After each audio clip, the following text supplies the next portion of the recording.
ఒకరోజు ఒక చిన్న మేక అడవిలో నడుస్తోంది. చిన్న మేక చాలా సంతోషంగా ఉంది. అడవిలో ఆడటాన్ని, గడ్డి తినటాన్ని అది ఇష్టపడుతుంది. ఆ సమయంలో పెద్ద మేక పెద్ద చెట్టు నీడలో విశ్రాంతి తీసుకునేందుకు వచ్చింది. కాని అది సరిగ్గా నిలబడలేక చిక్కుకుపడింది.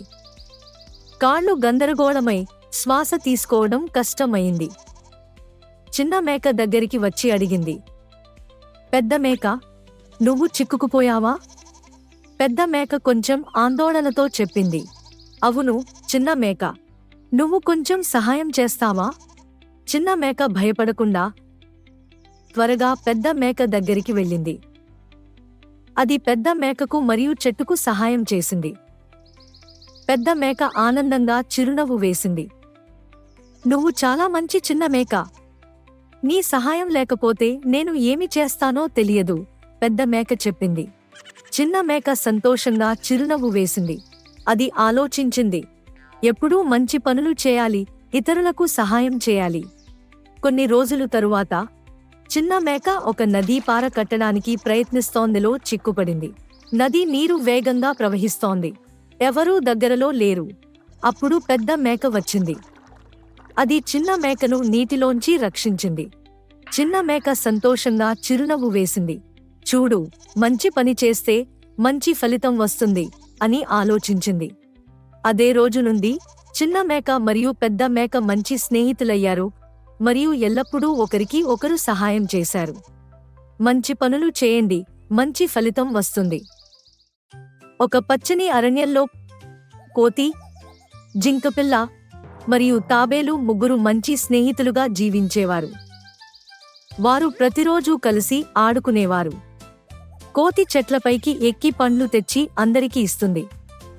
జింకపిల్ల పచ్చిక గడ్డి తెచ్చి స్నేహితులతో పంచుకుంటుంది. తాబేలు నెమ్మదిగా కథలు చెప్పి అందరినీ నవ్విస్తుంది. వారు ఎల్లప్పుడూ సంతోషంగా ఉండేవారు. ఒకరోజు జింకపిల్ల గడ్డి కోసం వెళ్ళినప్పుడు అది వేటగాడి వేసిన వలలో చిక్కుకుంది. జింకపిల్ల భయపడి ఏడుస్తూ, అయ్యో, ఎవరో నన్ను కాపాడండి అని అరిచింది. అది విని కోతియు తాబేలును వెంటనే పరిగెత్తుకొచ్చారు. కోతి వలని చించడానికి ప్రయత్నించింది. కాని తాడు చాలా బలంగా ఉండటంతో సాధ్యపడలేదు. అప్పుడు తాబేలు చెప్పింది, నేను నెమ్మదిగా కొరికి విముక్తి చేస్తాను.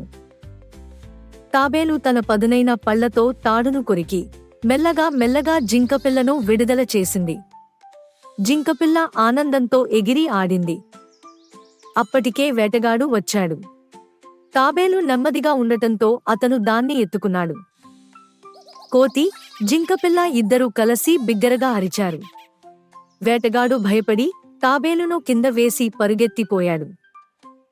తాబేలు నవ్వుతూ చెప్పింది, స్నేహితులు ఉంటే ఏ సమస్యనైనా సులభంగా పరిష్కరించవచ్చు. ఆ రోజు నుండి వారు మరింత బలమైన స్నేహితులుగా జీవించారు. నిజమైన స్నేహితులు ఎల్లప్పుడూ మనలను కాపాడుతారు. ఐక్యత ఉంటే ఏ సమస్యనైనా జయించవచ్చు.